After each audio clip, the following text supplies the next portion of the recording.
요즘 젊은 세대들이 많이 쓰는 단어 중에 하나가 찐이라는 말입니다. 혹시 들어보셨습니까? 이 찐이라는 말이 뭐냐면요, 진짜라는 말을 이렇게 줄인 거예요. 진짜라는 것을 찐이라고 하면 줄이기도 하고 강조하기도 한 겁니다. 저 사람 찐이야 이렇게 하면 진짜라는 것을 더 강조한 그런 의미로 이제 쓰는데요. 요즘처럼 카피 기술이 발달된 오늘의 시대 속에서 진짜를 구별하는 일은 참 쉬운 일이 아니잖아요. 그래서 이제 가짜를 감별해내는 사람들도 하나의 직종이 될 정도인데, 짝퉁 중에서도 막 A급, B급, C급이 나타날 정도로 매우 정말 정교하게 그렇게 가짜를 만들어내는 시대입니다. 누구나 다 진짜를 가짜보다 좋아하죠. 명품과 짝퉁 중에서 아무 조건 없이 하나만 고르라라고 한다면 아무 고민 없이 다 진짜를 고를 것입니다. 이것은 인간이 추구하는 그 내면을 나타내는 어떤 행동이라고 할 수 있는데요. 인간은 각자 진짜가 되고 싶은 마음이 있습니다. 어떤 분야에서든 찐이 되고 싶은 마음이 있습니다.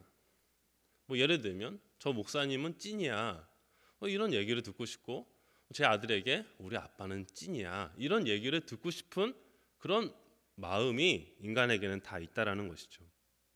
경제학에서 배불런 효과라는 말이 있는데요. 한마디로 과시소비를 나타내는 그러한 용어인데, 예를 들면 내가 특별한 제품을 구입해서 소유하면 내가 특별한 사람이 되는 것 같은 심리를 얻는 것입니다. 내가 특별한 명품을 소유하면 내가 그 누구보다 더 특별한 사람이 된 것 같은 그러한 그 소비 형태를 이런 용어로 쓰더라고요. 그래서 이게 마케팅에 어떻게 사용되냐면 동일한 제품을 가격을 엄청 올리는 거예요. 그러면 더 팔리지 말아야 되잖아요. 더 잘 팔리는 겁니다. 그리고 어떤 제품을 소량으로 한정판으로만 제작을 하면 그게 더 잘 팔리는 그런 효과가 있다라는 것이죠. 이런 심리에 대해서 충분히 공감이 됩니다. 이해가 됩니다. 그런데 한편으로는 공감이 안 되는 참 아이러니한 게 있습니다. 이게 뭐냐면 우리 그리스도인들을 생각해 보면, 여러분, 우리는 명품 중에 명품, 진짜 중에 진짜를 가진 사람들이잖아요. 아멘이십니까? 우리는 진짜 중에 진짜를 가졌고 명품 중에 명품을 가진 사람들이 그리스도인인데, 근데 하다못해 명품 시계, 명품 옷만 가져도 자기가 정말 명품이 된 것처럼 그렇게 자부심을 가지고 살아가는데, 진짜를 소유한 그리스도인은 왜 진짜라는 자부심을 가지고 진짜답게 살지 못하는 것일까? 왜 여전히 짝퉁에 눈을 팔면서 짝퉁 같은 것을 소유하기 위해서 목말라 하고 그런 것들을 추구하면서 살아가는 것일까? 이런 고민을 해보게 되었습니다. 여러분, 우리는 진짜 맞습니까? 오늘 본문인 마가복음 11장은요, 예수님이 예루살렘으로 입성하시는 상황입니다. 제가 성경 봉독은 10절까지만 했지만 11장 전체를 살펴보기를 원하는데요. 예수님은 예루살렘에 입성하셔서 여러 그룹들을 이제 만나세요. 제가 퀴즈를 하나 내겠습니다. 집에서 예배 드리시는 분들도 퀴즈를 맞춰보시기를 바랍니다. 주관식은 어렵기 때문에 우리 정서에 맞게 사지선다로 해보겠습니다. 다음 중 마가복음 11장에 등장하는 피조물들 중에서 하나님이 흐뭇해하실 피조물은 무엇일까요? 1번 어린 나귀 새끼, 2번 호산나 찬송하는 무리들, 3번 잎사귀가 무성한 무화과 나무, 4번 열심히 제사가 드려지고 있는 성전. 정답을 아시는 분들은 실시간 채팅창에 이렇게 올려주시기를 바랍니다. 2번과 3번과 4번의 공통점이 있는데요, 다 진짜 같다는 것입니다. 찬송하며 환영하는, 예수님을 환영하는 사람들, 아주 무성한 나무, 시끌벅적한 성전, 다 살아있는 것 같은 모양을 가지고 있습니다. 그런데 그들의 이면에는 하나같이 가짜들이 가득합니다. 보기 2번 예루살렘 백성들 한번 생각해 보면요, 이들은 예수님을 환영하면서 소리 지르고 있습니다.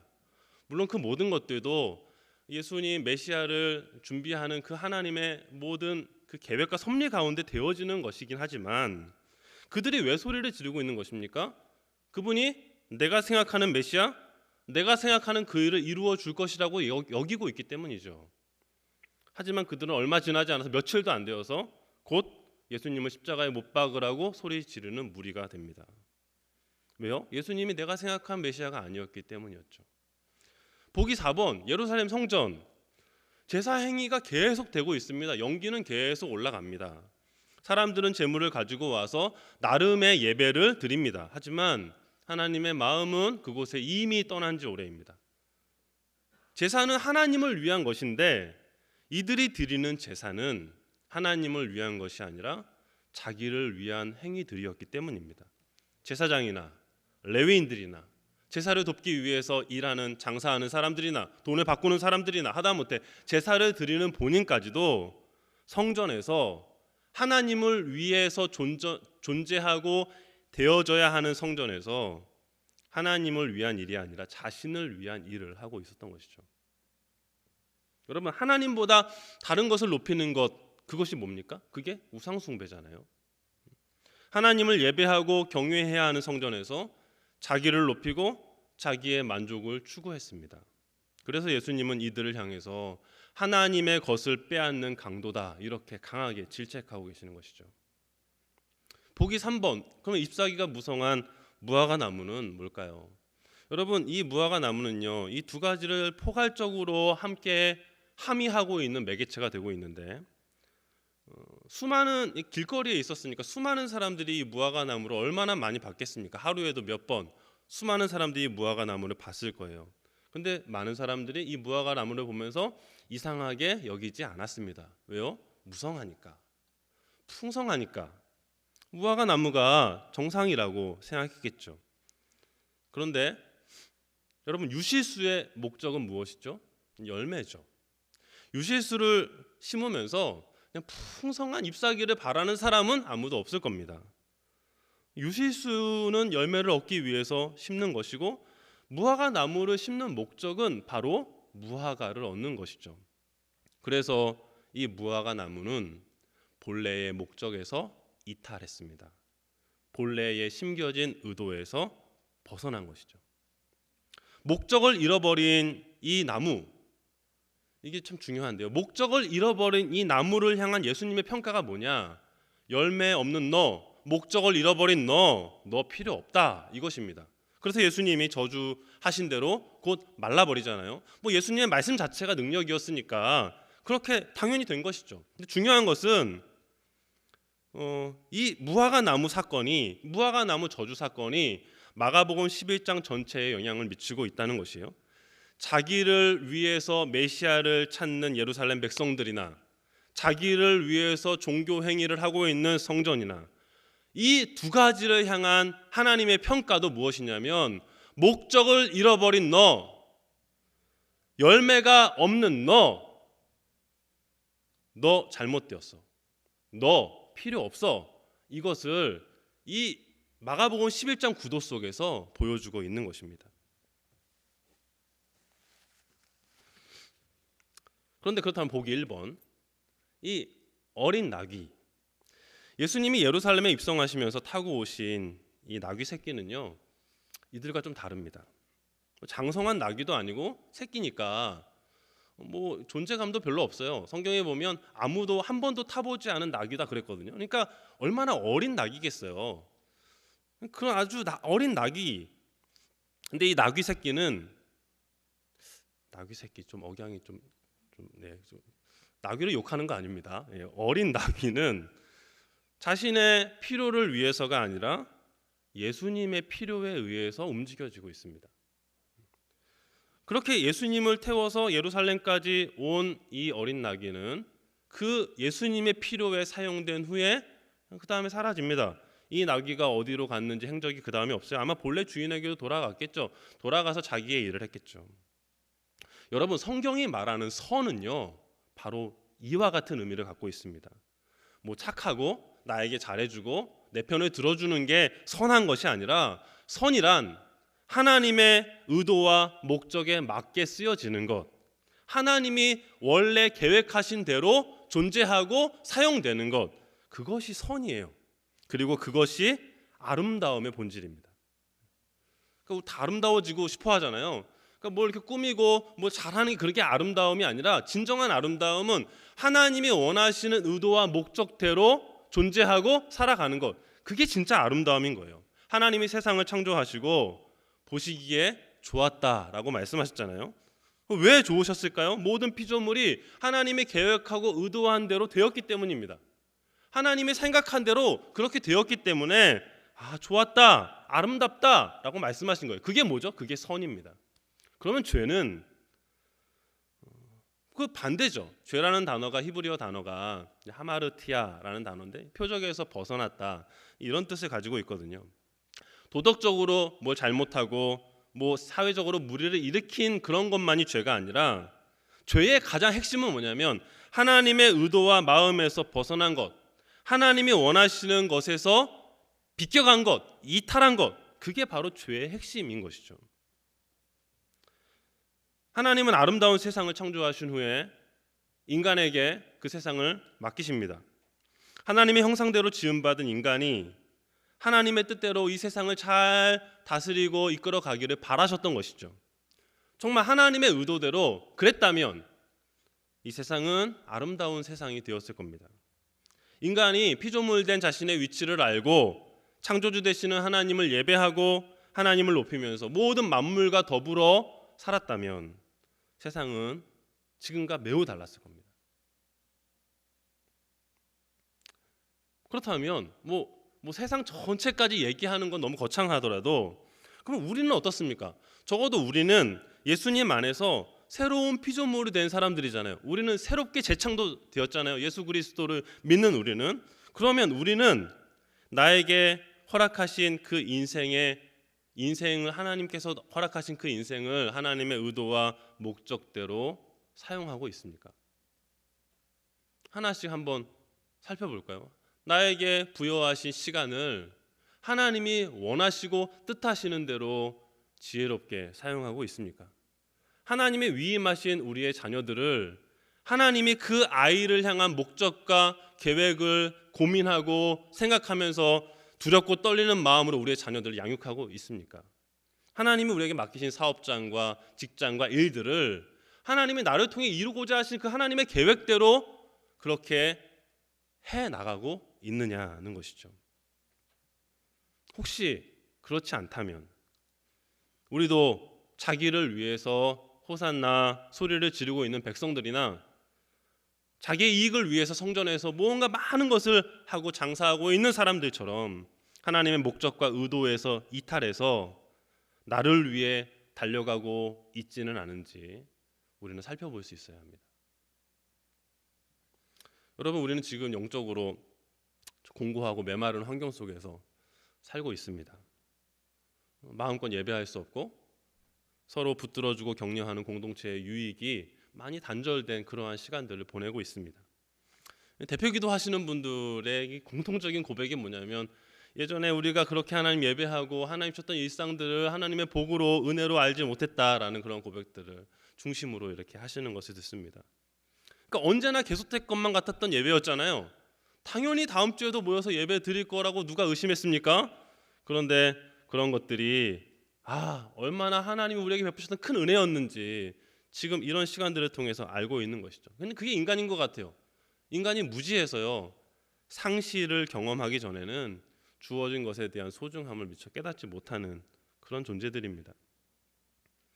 그러니까 지금 이렇게 이제 상실을 경험한 이 시간이 주는 유익이 있다면 하나님이 베푸신 은혜를 다시 재조명해 주는 것이죠. 그게 얼마나 큰 은혜였나. 그러니까 어떤 면에서는요, 지금 우리가 보내는 이 시간은 울창했던 무화과 나무의 잎사귀가 다 떨어져 버린 시간과 같습니다. 풍성한 것처럼 보였던 잎사귀가 다 떨어진 거죠. 그럼 뭐만 남습니까? 열매만 남는 것이죠. 그러니까 지금이 열매를 확인해 볼 수 있는 시간이라는 말입니다. 나는 나의 삶의 이유와 목적이 무엇인지 그것을 분명히 알고 살아가고 있는지, 나의 신앙생활은 나를 위한 행위였는지 하나님의 의도와 목적을 상고하고 묵상하고 그것을 찾아서 따르기 위해서 살아가는 그러한 시간이었는지 다시 이런 시간에 확인해 볼 수 있다라는 것이죠. 이것은요, 예배와도 매우 긴밀하게 연결이 됩니다. 존 스토트 이후에 가장 영향력 있는 신학자로 인정받는 톰 라이트가 이제 최근에 쓴 책이 하나 있는데요. 책을 읽다가 제 마음에 확 들어온 문구가 하나 있었어요.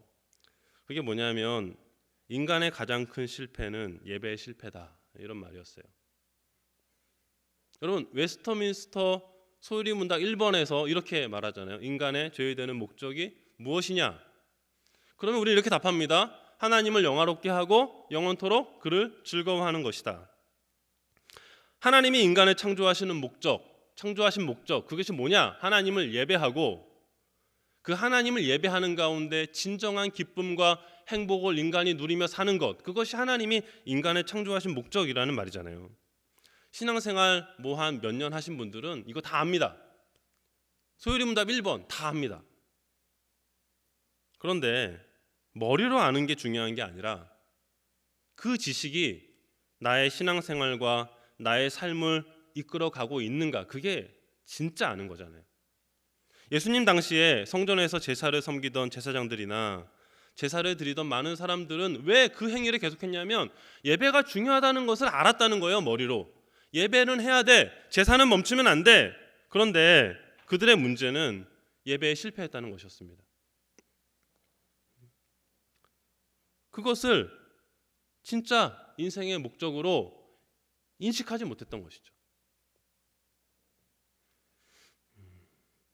요즘 이렇게 지금 이제 요즘 이런 때를 이제 보내면서요, 왜 자녀가 힘들어하거나 자녀가 아플 때 이제 부모가 바라만 볼 수밖에 없는 부모의 마음이 힘들잖아요. 요즘 아마 목회자의 마음이 좀 그런 거 아닐까, 그런 생각을 해봐요.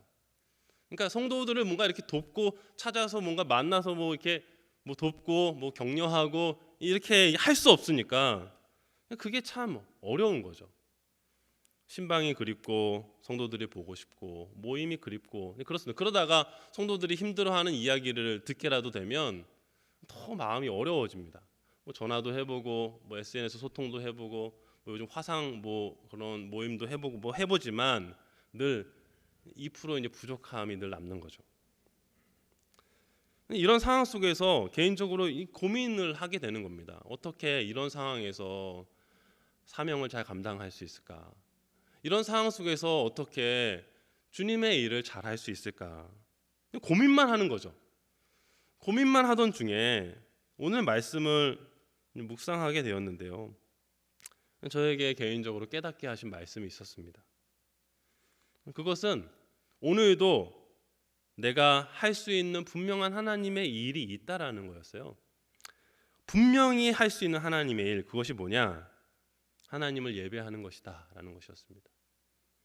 아니, 예배할 수 없어서 힘든 건데 예배하라니 이게 무슨 말인가? 여러분, 사실 예배는요, 장소랑 상관이 없는 일이잖아요. 예수님이 요한복음 4장에서 사마리아 여인과의 대화 속에서 이렇게 말씀하세요. 요한복음 4장 21절에 예수께서 이르시되 여자여 내 말을 믿으라. 이 산에서도 말고 예루살렘에서도 말고 너희가 아버지께 예배할 때가 이르리라. 장소에 대해서 질문하는 여인에게 예수님은 장소가 중요한 게 아니라 진짜 중요한 것이 있다, 이렇게 말씀하십니다. 그리고 우리가 잘 아는 23절과 24절을 말씀하시죠. 같이 한번 읽겠습니다. 시작. 아버지께 참되게 예배하는 자들은 영과 진리로 예배할 때가 오나니 곧 이때라. 아버지께서 자기에게 이렇게 예배하는 자들을 찾으시느니라. 하나님은 영이시니 예배하는 자가 영과 진리로 예배할지니라. 요한복음 4장에 대한 자세한 해설은 뒤로 하고요. 중요한 것은 지금이 하나님 예배할 때고 하나님은 그렇게 당신의 목적대로 하나님을 예배하는 자를 찾으신다, 이 말씀 예수님 하고 계시는 거잖아요. 그렇다면 모이기 힘든 우리의 지금 상황 속에서 오늘 어떻게 주님을 예배할 수 있을까? 어떻게 하나님을 예배할 수 있는가? 두 가지를 나누고 싶습니다. 첫 번째, 내가 있는 그곳에서 하나님을 찬양하고 하나님을 높여드림으로 우리는 하나님을 예배할 수 있습니다. 여러분, 찬양은요, 힘이 있어요. 찬양할 때 그곳에 있는 영적인 공기가 바뀝니다. 왜냐하면 찬양은 하나님을 온 세상의 왕으로, 온 세상의 주인으로 인정하고 선포하는 고백이기 때문이죠. 그래서 하나님을 찬양할 때 모든 것이 원래의 질서로 돌아가는 겁니다. 하나님이 주인으로, 하나님이 왕으로 선포되는 그 현장 속에서 다시 모든 것이 하나님이 처음에 창조하신 그 원래의 질서로 재편되는 것이죠. 세상 무서울 것 없이 막 교만하던 사람이 찬양을 시작하면 어떻게 됩니까? 다시금 겸손하게 피조물의 위치로 겸손히 하나님 앞에 엎드리게 되는 겁니다. 근심과 두려움을 가득했던 사람이 찬양하면 어떻게 됩니까? 어느새 하나님의 통치와 다스림 아래에서 진정한 평안을 누리게 되는 것이죠. 이렇게 찬양할 때 하나님의 질서가 회복되는 것입니다. 여러분, 우리는 나의 삶의 처소에서 언제든지 하나님을 찬양하고 언제든지 그분을 경배할 수 있습니다. 이것을 위해서는 뭐 이렇게 악기도 필요 없고 뭐 시스템도 필요 없어요. 하다못해 좋은 목소리도 필요 없어요. 그 가사에 나의 마음을 진정으로 담아서 고백하면 되는 겁니다. 그것이 하나님의 의도와 목적을 알고 그 목적대로 살아가는 인간의 모습입니다. 요즘 이제 제가 자주 가는 곳이 생겼는데요. 우리 교회 5층과 6층에 이제 소그룹실들이 있잖아요. 거기에 이제 기타 하나 가지고 자주 갑니다. 사실 예전에는 이제 철야 준비하기 위해서 일주일에 한 번 시간 내 가지고 이렇게 가서 이제 했었는데 그것도 이제 못할 때가 많았거든요. 근데 요즘은 어쨌든 사무실에 있는 시간이 많이 있으니까 이제 이따가 이제 기타 하나 들고 가서 이제 찬양하다 보면 기도하게 되고 예배하게 됩니다. 그곳에서 이제 혼자 예배하면서 다시 한번 하나님이 또 주시는 은혜 가운데 이렇게 충전해서 올라오게 됩니다. 그런데 뭐 그런 것 뭐 5층, 4층 가지 않아도 요즘은요 문명이 아주 좋아져 가지고 그냥 교육자실 책상에서 그리고 우리 집 서재에서 어떤 때는 차 안에서 예배할 수 있습니다. 유튜브만 틀으면요 요즘 은혜로운 찬양들이 아주 많이 나오거든요. 그 찬양을 들으면서 그냥 이렇게 찬양이 흘러가게 하는 게 아니라 그 찬양을 나의 진정한 고백으로 그 찬양 속에서 내 마음을 정말로 담아서 찬양할 때 하나님 앞에 그 찬양으로 우리는 예배할 수 있습니다. 그렇게 찬양하다 보면 나를 창조하시고 구속하신 하나님의 목적대로 나의 마음과 생각이 재편되는 것을 경험하게 됩니다. 굉장히 혼란스러웠던 그리고 내가 무언가 질서를 어그러뜨리고 있었던 그 순간에 찬양할 때 창조주 되시는 하나님, 구원자 되시는 그 예수님이 다시 내 삶 속에서 모든 질서를 재편하시는 역사가 나타나게 되는 것이죠. 여러분 이 찬양 아시잖아요? 왕이신 나의 하나님 내가 주를 높이고 영원히 주의 이름을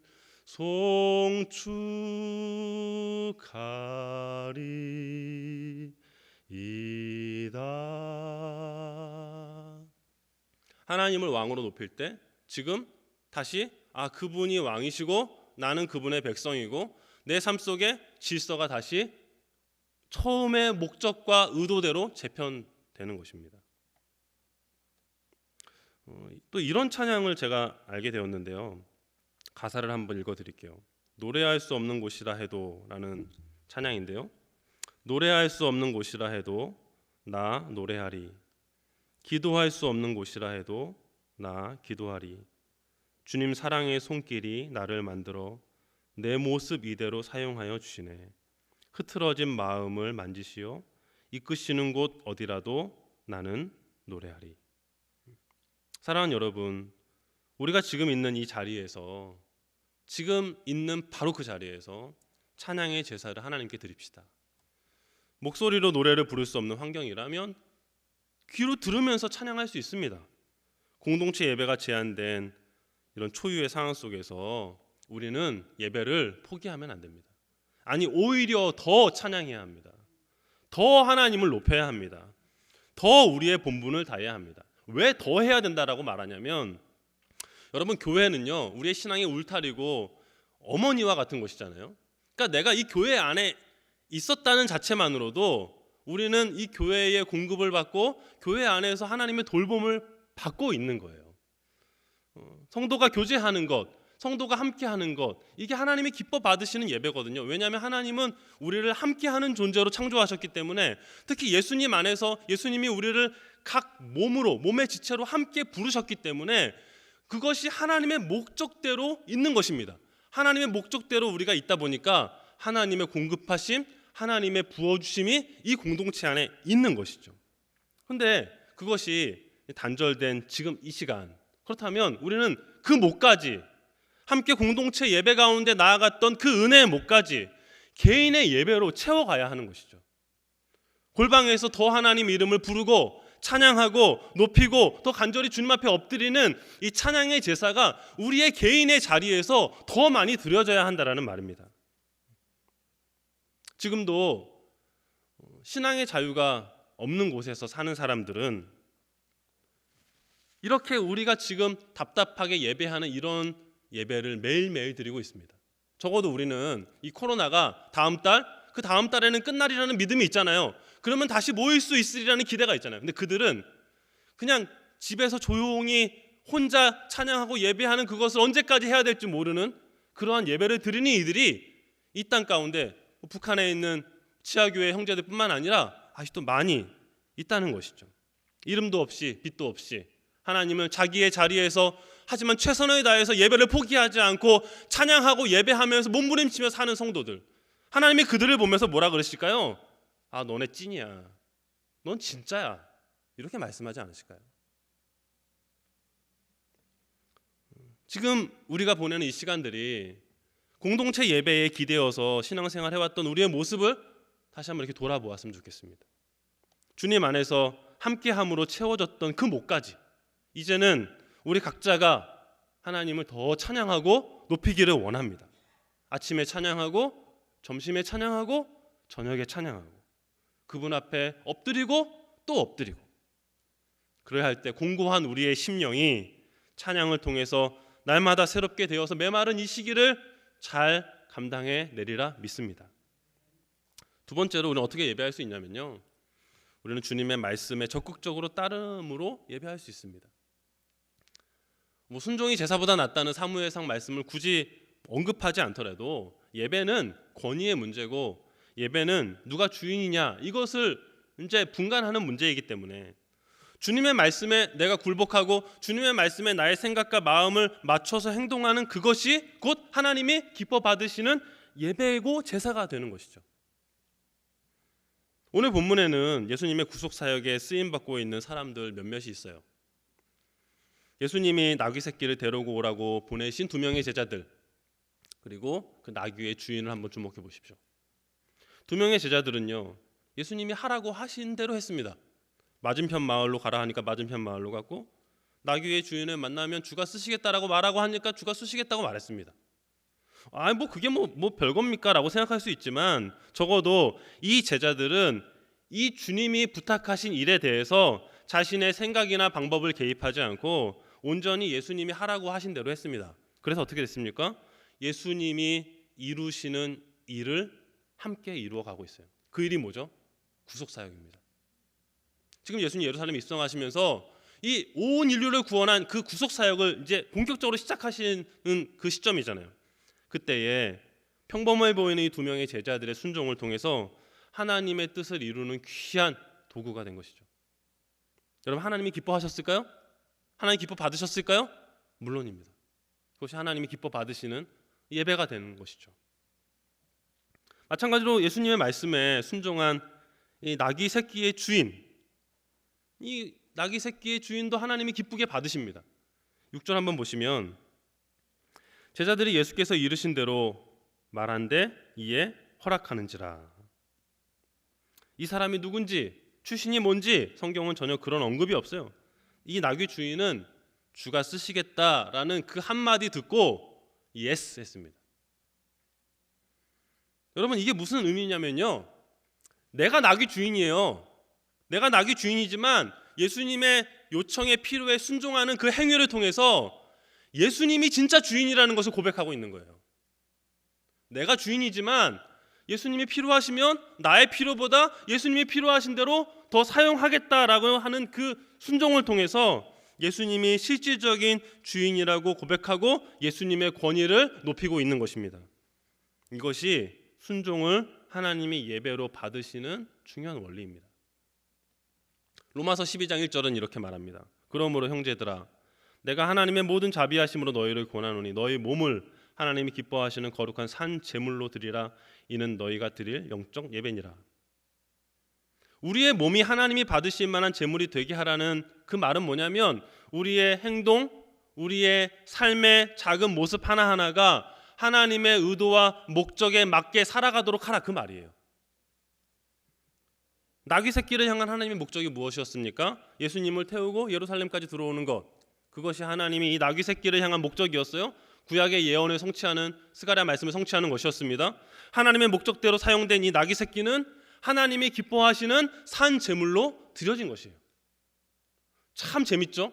그 당시에 성전에서 수많은 양과 소가 드려지고 있었는데 하나님 그거 하나도 받지 않으셨는데, 정작 죽어서 드려지지도 않았던 또 나귀는 부정한 짐승이잖아요. 그런데 그 나귀 새끼의 순종은 하나님이 기뻐하시는 산 제물로 바꾸고 계시다는 말입니다.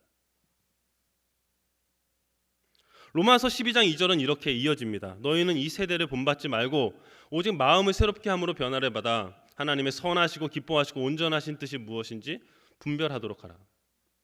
여러분, 이 세대가 가는 길은요, 언제나 한결같아요. 그것은 자기를 위하는 것입니다. 나의 욕망, 나의 만족, 그것을 추구하라. 그것이 이 세대가 추구하는 바입니다. 과거나 현재나 앞으로도 역사 이래로 이 세대가 추구하는 바는 언제나 동일해요. 그리고 그것이 우상을 만드는 동기가 되죠. 이 세대는 우리에게 이렇게 말합니다. 너 하고 싶은 대로 해. 너 좋은 대로 해. 근데 하나님은 우리에게 사랑 안에서 참된 것을 해. 이렇게 말씀하시죠. 이 세대는 우리에게 싸워서 이기는 게 중요한 거야. 이렇게 말하지만 하나님은 우리에게 사랑으로 용납하고 나보다 남을 낮게 여겨. 이렇게 말씀하시죠. 그래서 그렇게 말씀을 따라가는 것, 그것이 뭡니까? 그것이 몸으로 드리는 예배, 삶으로 드리는 예배, 하나님이 찾으시는 영적 예배입니다. 요즘 모든 사람들이 다 힘든 삶을 살고 있습니다. 가정을 보면요, 아빠도 힘들고 엄마도 힘들고 아이도 힘들고 할아버지 할머니도 힘듭니다.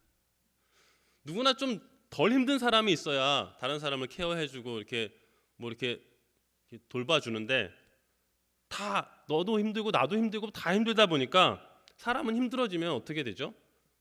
지극히 자기 중심적이 됩니다. 힘드니까 나밖에 모르게 되는 것이죠. 근데 그렇게 되는 것은 이 세대를 본받는 길입니다. 그 길에는 생명이 없어요. 고통과 아픔과 갈등만 있을 뿐입니다. 이번 주에 우연히 라디오를 차에서 잠깐 들었는데요, 라디오에서 들었던 이야기를 하나 소개하고 싶습니다. 라디오 DJ의 나레이션이었어요. 한번 들어보시죠. 막다른 골목에서 마주오는 차를 만났습니다. 누가 먼저라 할 것도 없이 한참을 후진하다가 서로 똑같이 그러고 있는 것을 발견하고는 한참을 웃었습니다. 엘리베이터 문이 열렸는데 한두 명밖에 더 탈 수 없는 것 같아서 옆 사람에게 먼저 타시라고 하니까 그분은 나에게 먼저 타시라고 서로 양보하다가 엘리베이터 문이 닫혔습니다. 서로 바라보며 같이 웃었습니다.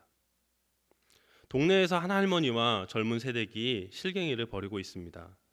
할머니는 내가 더 주고 싶어서 주는 거니까 가져가 이렇게 하시고, 새댁은 저는 괜찮으니까 이것도 팔면 돈이 될 텐데 뒀다가 파세요. 이렇게 실갱이를 벌이는 것입니다. 그 모습이 괜히 좋습니다. 이런 얘기였습니다. 아니, 예배 얘기하다가 이 뭔 예배와 상관없는 뚱딴지 같은 얘기인가. 저희 이 얘기를 들으면서요, 울컥한 거예요. 제 마음이 참 따뜻해졌습니다. 그리고 제 안에 있던 자기중심적인 욕망이 힘을 잃고 하나님의 마음, 하나님의 말씀이 선명해지는 것을 느꼈습니다. 자기중심성을 거스르는 그 이야기가 자기를 돌아보지 않고 다른 사람을 살피고 자기중심성을 거스르는 그 이야기가 하나님의 질서를 회복시키고 있는 것이죠. 여러분, 오늘 종려주일이고 이제 고난주간이 이제 시작됩니다. 예수님이 고난 받으시고 십자가에서 죽으셔야만 했던 것은 인간이 창조의 목적을 잃어버린 채 자신을 높이고 자신을 예배하는 지독히도 자기중심적 존재가 되어버렸기 때문이었습니다. 하나님의 목적에서 이탈한 그것이 바로 죄고 그 현상이 타락이잖아요. 예수님은 타락한 인간이 다시금 하나님의 목적과 의도대로 하나님을 높이고 하나님을 예배하는 자들로 회복시키시기 위해서 우리의 모든 죄를 짊어지고 십자가에서 죽으셨습니다. 우리가 다시금 하나님을 예배할 수 있는 것은 그 십자가의 은혜 때문에 가능한 것이죠.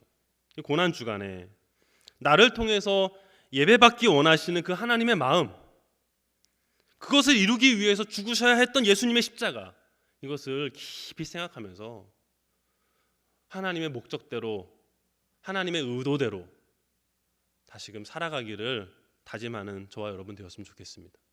말씀을 마칩니다. 요즘처럼 주님의 일, 사역이 힘들어진 시기가 없잖아요. 사역을 하고 싶은데 어떤 사역을 해야 될지 몰라요. 그런데 이런 때 우리가 진짜 주님의 일을 할 수 있기를 원합니다. 그것은 두 가지 얘기했는데요. 나의 처소에서 주님을 찬양하고 주님을 높이는 것. 또 하나는 나의 삶의 자리에서 주님의 의도와 목적을 따라서 하루하루를 살아가는 것. 나귀 새끼와 같이 하나님의 목적과 필요를 따라서 하루하루 살아갈 때 주님이 우리를 보시면서 이렇게 말씀하실 거예요. 너 찐이다. 너 진짜다. 너의 예배가 요즘 나의 기쁨이다. 저는 이렇게 흩어져 있는 지금 이 시기, 우리 예수님 공동체 한 사람 한 사람의 개인의 예배가 회복되고 다시 만나서 예배할 때 그 예배가 얼마나 감격스러울까, 그 예배가 얼마나 더 영광스러울까. 우리가 그 날을 고대하면서 우리의 자리에서 하나님을 찬양으로 삶으로 예배해내는 저 여러분 될 수 있기를 예수님으로 축복합니다. 기도하겠습니다. 하나님 아버지,